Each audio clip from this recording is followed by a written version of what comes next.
जय श्री कृष्णा।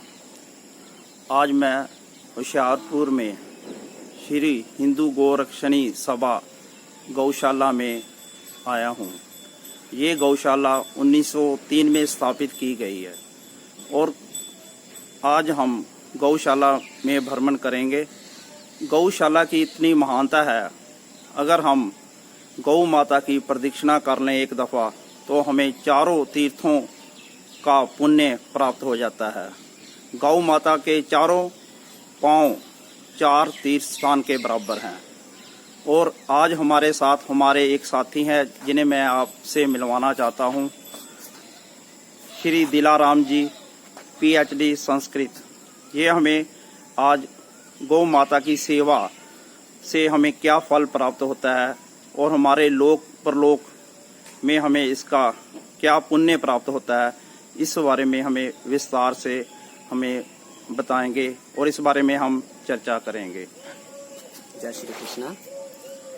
जैसे कि आपको अभी बताया गया कि हम यहाँ गौरक्षणी सभा द्वारा स्थापित गौशाला में भगवती गौ माता की कृपा दृष्टि से यहाँ पधारे हैं, तो आज हम इस विषय पर चर्चा करेंगे कि गौ माता का जो वेदों पुराणों में महत्व बताया गया है वो किस प्रकार का है। तो जैसे कहा गया है कि गावस त्रैलोक्य मातरा, अर्थात गौ माता जो है वो तीनों लोकों में समान पूजनीय है, उसका महत्व कहीं भी कम नहीं है।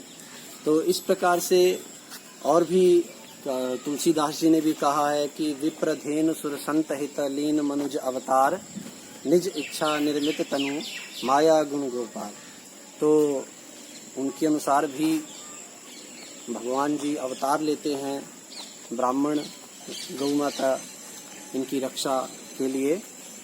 तो इस प्रकार से वेदों पुराणों धर्मशास्त्रों में गौ माता की महत्ता को बताया गया है। अब जय श्री कृष्णा। अब हम यहाँ एक कृष्ण जी की बहुत विराट स्वरूप, बहुत खूबसूरत स्वरूप है, उनके हम दर्शन करेंगे। आप भी हमारे साथ आइए।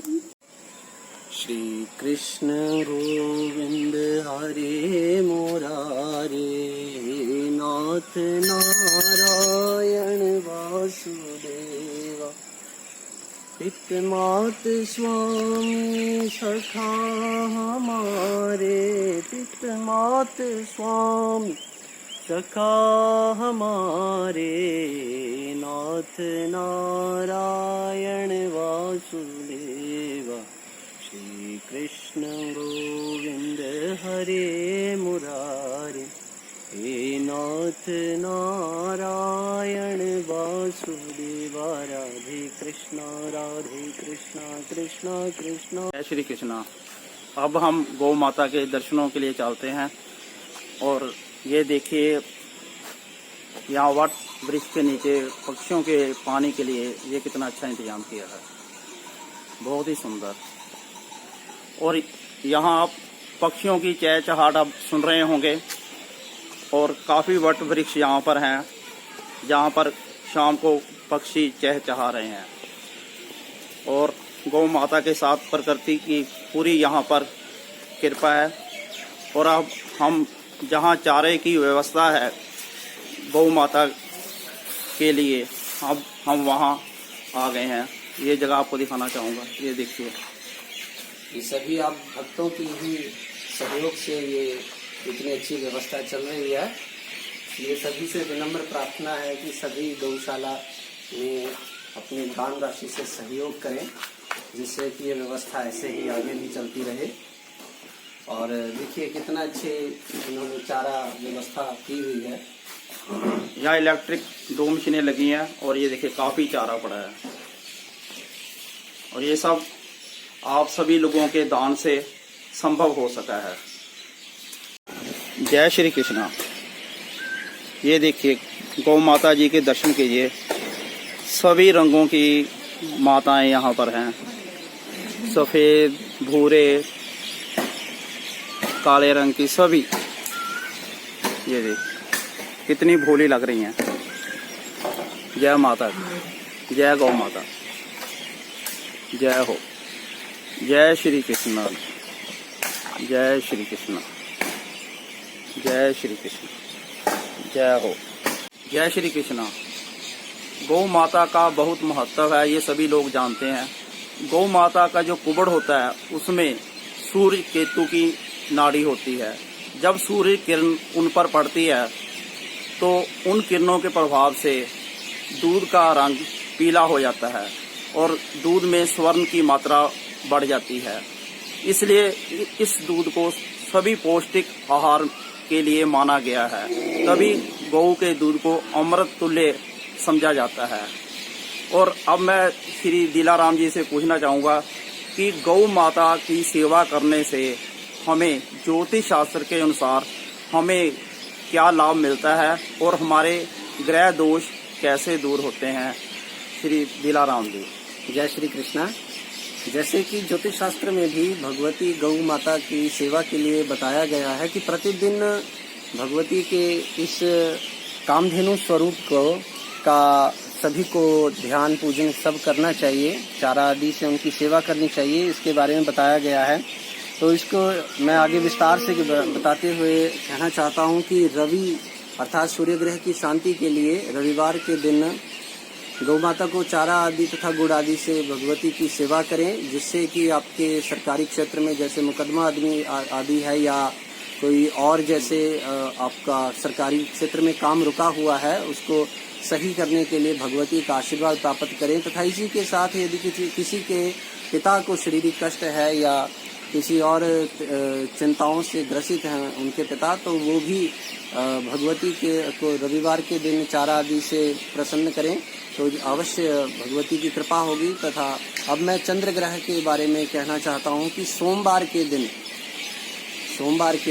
चंद्र ग्रह की शांति के लिए चारा आदि से भगवती को जो है उनको प्रसन्न करें, उनकी सेवा करें तथा उन्हें जल भी पिलाएं, जिससे कि चंद्र ग्रह की शांति होगी और जिससे कि डिप्रेशन आदि जो आजकल बहुत ज्यादा लोगों को मानसिक स्ट्रेस है आजकल बहुत ज्यादा, मेंटल प्रॉब्लम है जो वो उसमें उनको जो मानसिक परेशानी है वो ठीक होती है। मेंटली स्ट्रॉन्ग होंगे वो सभी और अपनी मेंटली टेंशन से दूर होंगे अगर हम सोमवार को चारा और पानी की व्यवस्था। और इसी के साथ यदि किसी की माता को भी कष्ट होता है और वो भी चंद्र ग्रह की इस प्रकार सोमवार के दिन उपाय करने से भगवती गौ माता का आशीर्वाद प्राप्त करने से चंद्र ग्रह जो हैं प्रसन्न होते हैं। अब मंगल ग्रह के बारे में थोड़ा बताते हैं कि मंगल ग्रह अर्थात भौम ग्रह की शांति के लिए मंगलवार के दिन गुड़ तथा चारा से माता की सेवा करें, उनको चारा आदि डालें तथा जिससे कि हमारा यदि सेल्फ कॉन्फिडेंस कम है उनको भी ये कार्य करना चाहिए। तथा जो आर्मी के क्षेत्र में जाना चाहते हैं, पुलिस के क्षेत्र में जाना चाहते हैं, वो भी मंगल ग्रह का आशीर्वाद प्राप्त करें तो उनको भी भगवती का आशीर्वाद प्राप्त होगा। आपके कहने का मतलब जैसे हमारी विल पावर मंगल ग्रह के कारण हमारी बहुत स्ट्रॉन्ग होगी, जिससे हम आर्मी और पुलिस में जाने में सफल हो जाएंगे। जी बिल्कुल, ये दोनों ग्रह जो है अपने आप में मनुष्य के शरीर में आत्मिक बल और शारीरिक बल को बताने वाले हैं। तो ये मंगल ग्रह वहाँ पे मनुष्य को बहुत सहायक होता है। तो अब बुध ग्रह के बारे में आप हमें बताएं। बुध ग्रह तो बुध ग्रह जो है बुद्धि का प्रतीक है, इसलिए यदि किसी की बुद्धि साधारण हो अर्थात वो बहुत ज़्यादा विचारवान ना हो मनुष्य, तो उसे भी बुधवार के दिन गौ माता को हरा घास डालने के लिए कहा जाता है शाम के समय भी। और इसी के साथ में जिनको बैंक वर्क होता है, जो बैंक अकाउंट वर्क जैसे करे अकाउंट्स के काम के में भी सफलता मिलती है, जी उनको भी गौ माता की सेवा करनी चाहिए। बिल्कुल, जो सीए वगैरह करना चाहते हैं और उसी के साथ में यदि कोई विद्या को अर्जित करना चाहते हैं, बहुत ज़्यादा पढ़ाई के क्षेत्र में आगे बढ़ना चाहते हैं, वे भी बुध का उपाय करें। अब बृहस्पति ग्रह के बारे में बताते हैं कि जो आत्मिक संतुष्टि अर्थात जो अपने पारलौकिक विद्याओं को जानना चाहते हैं, भगवान का आशीर्वाद प्राप्त करना चाहते हैं, तो वो भी जो है बृहस्पतिवार के दिन चने की दाल से चारा आदि से गौ माता की सेवा करें, जिससे कि बृहस्पति ग्रह शांत होता है और अनेकों प्रकार की विद्याएं। और जैसे कहते हैं लड़की की अगर शादी नहीं हो रही, लड़की को वार नहीं मिल रहा, उसके बारे में इसका महत्व है। जी जी जी बिल्कुल, इसमें भी कहा गया है कि जिस भी कन्या के विवाह में विलंब हो रहा है, यदि वो बृहस्पतिवार के दिन इस प्रकार का उपाय करे तो अवश्य ही कृपा प्राप्त होगी बृहस्पति देव की और गौ माता की, जिससे कि उनके वैवाहिक जो है सुख अवश्य पूर्ण होगा।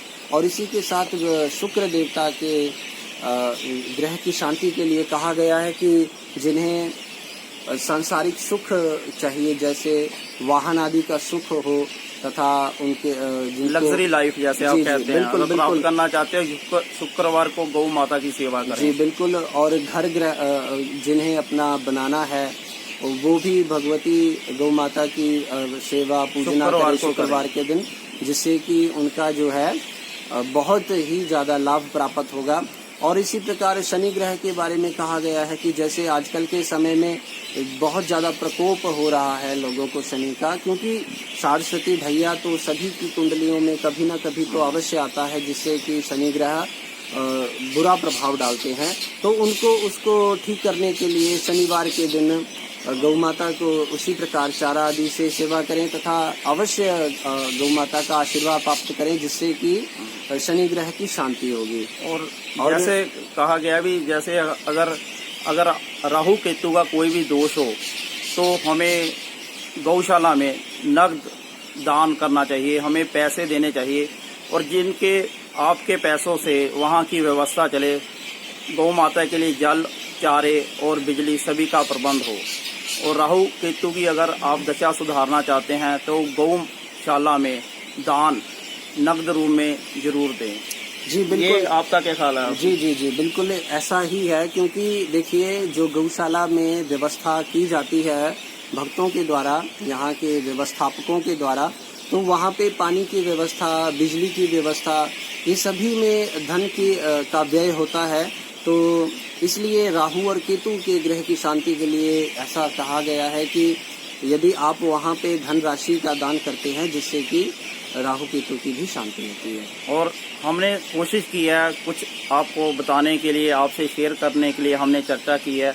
अगर आपको कोई भी शंका हो तो आप हमें कमेंट कर सकते हैं, हमसे क्वेश्चन पूछिए, हम आपका जरूर जवाब देंगे। और इसी के साथ हम अपनी वाणी को विराम देते हैं। जय श्री कृष्णा। जय श्री जय श्री कृष्ण।